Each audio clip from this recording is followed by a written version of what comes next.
Hi, in this video I'm going to talk about a few of the acquisitions I made at the Manitoba Mega Train show yesterday at the end of September 2018.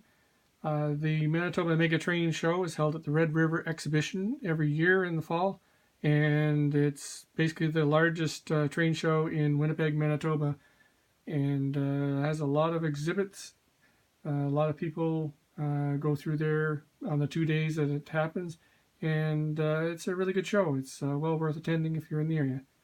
So when I went to the show, I was really looking for a locomotive. I wanted a new to me locomotive for especially CP because a few of my CP locomotives aren't that great, and I was looking to upgrade. So that's what I really had on my mind. As it happens, I also acquired a couple of freight cars, but my main focus was on finding locomotives. So I ended up buying 2 locomotives, and I'll show you why. So the first one I bought was this Atlas C424. It's got DCC and sound, so this would be my second sound locomotive. I bought that one, but while I was there, I noticed this locomotive was also being sold. And this is a Bowser, a C630M, and I already have one of those, if you recall, but and I love it. So I thought this would be another good acquisition. The price was really good on them, and I made an offer for the 2 together at a slight discount from the sticker price, and it was accepted. So that's why I bought 2 of them. I really expected to buy 1 locomotive for the price I got the 2 locomotives, so I was very happy with the price that I spent. So I have not actually run these, so I'm going to give them a go. I'm going to start with this Bowser and figure out how I can get it out of the box. Now, as I said, the Bowser is I already have one, so I know how it runs. It is a nice locomotive. So I don't know if this has ever been run. It seems like, it looks like it's still in the original packaging. So it might be programmed just for address 3, I don't know. We'll do a little live unboxing here and figure it out. Boy, a lot of packaging, holy cow. How do you even get in this thing? There we go. Wow. Still haven't got in this thing. That's a lot of pieces. Guess the trick is to get this thing out of here without actually dropping it somewhere. And there's some loose parts here, so I'll have to remember those. Now we're down to plastic wrap on top of this, and figure out how it's attached. Oh, look, it's got screws. All right, one moment.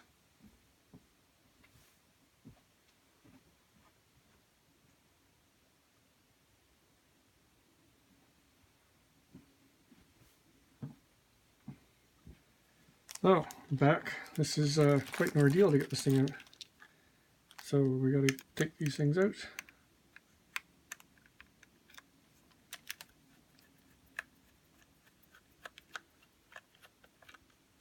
One,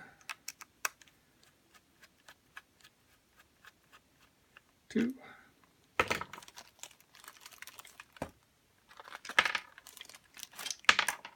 And we have separation. So now I have a locomotive in my hand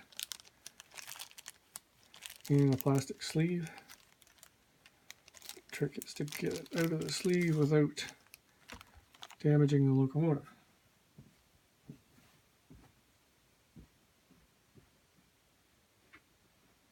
So I'm grabbing my utility knife here and we'll just cut the plastic. I don't know that I can slide it out without damaging it, so I'm just going to cut the plastic off. And maybe not. I might scratch it, so This is the challenge. Oh, there you go. It's not actually all the way around it. So there. What a lot of packaging. Holy cow.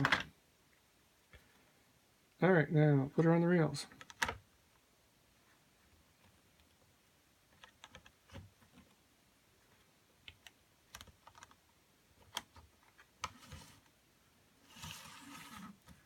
Okay, it's on the rails. And move some packaging out of the way. Take this out.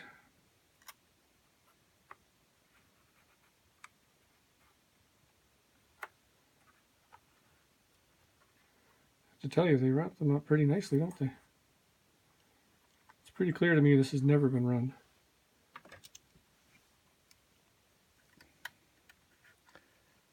Because I can't imagine anyone would put all of this packaging back on the locomotive. There you go, that's probably a brand new locomotive. Alright, so I'm going to try running this thing. We're going to dial in 4500 and see if that works. There she goes. It moves. Go backwards.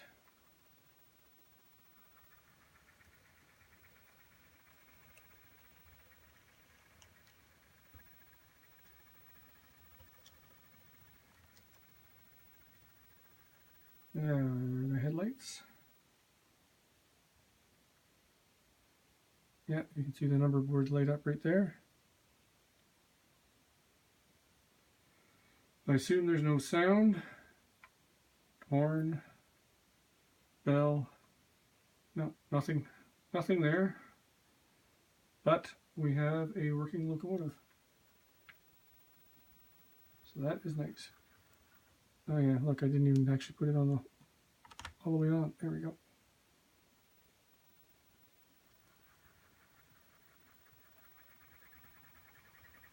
So that's nice. While we have this running, let's go pick up those two cars that I bought, and I'll show you those.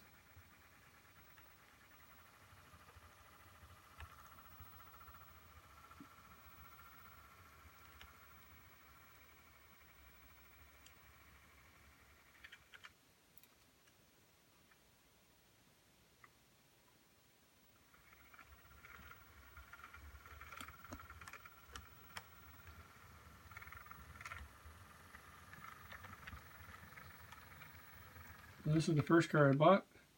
You see an FX car. I've seen these go by on freight trains, pretty heavily faded, but these cars are still in operation today. So I wanted to grab one of those because I see it now and then. And it's kind of interesting design on it. So that's that one. I think that's just a a blue box kind of locomotive. And the next one is this BN hopper. It's comes weathered from whoever had it last. It's pretty nice. Got it from Ian Platt, and it's a nice little car. The only issue with it is it's really, really heavy. Whoever had it before weighted it way above NMRA standards, so it's going to be interesting to drag this sucker around. If it becomes a real problem, I might have to crack it open and see if I can take some weight off of it, but it is a heavy freight car. Alright, let's go shove these out of the way and then we'll try the Atlas. So the Atlas, I did test run at one of, I think it was Sterling Schraber's layout at the model train show, so I do know that that one works, and that one has sound. So let's unbox that one.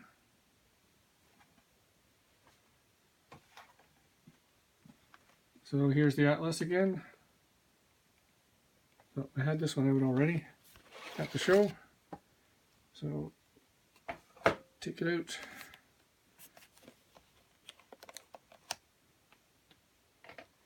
Yeah, as you can tell, I like Alcos, so now my Alco fleet is doubled from 2 to 4. Get this sucker out without breaking anything. There we go. Nice. You see the old horn hooks are here, there. I won't be using those. Maybe put them in the care package. Eric Gagnon of the excellent blog Trackside Treasure. He uses... Oh, there we go. There's the sound.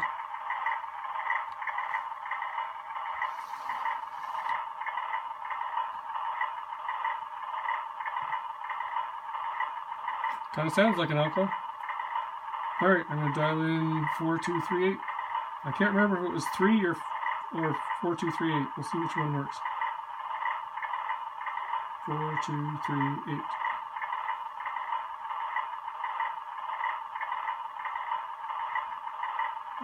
She's not going at 4238. Let's try it at 3. Select 3, enter. There we go.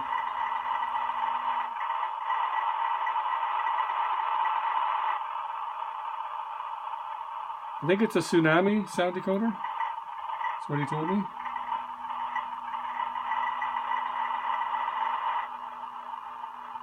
Got pretty nice slow movement. Just crawling along at notch 1 here. A little buzzing from the motor, but not bad. Okay, bell.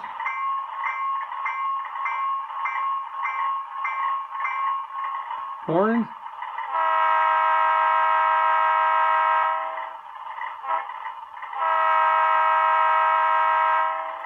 Nice. And we'll see if the headlight works.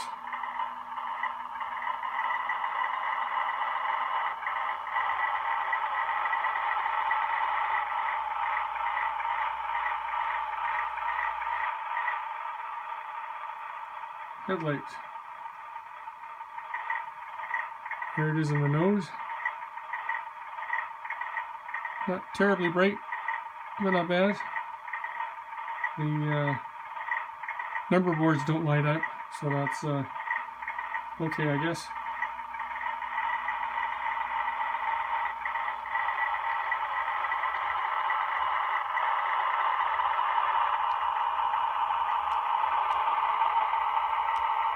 Check the rear headlight.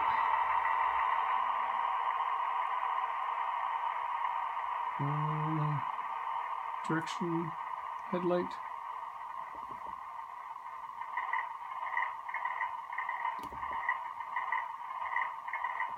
Does not look like there's a rear headlight. Okay. But still, for the price I paid, I have no complaints at all.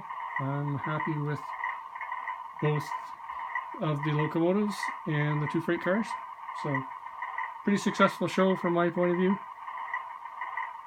The only other things I bought was this 1988 Manitoba Pool calendar. The Manitoba Pool used to run a lot of grain elevators in Manitoba, and every year they had a calendar featuring aerial views of their grain elevators. So, for example, here's May. This is the elevators in Brunkild, Manitoba, not far from Winnipeg. This elevator here still exists. This one doesn't. This one doesn't, and nor does this fertilizer elevator. And I bought a couple of books. I'll show you them very quickly before the battery runs out on my phone.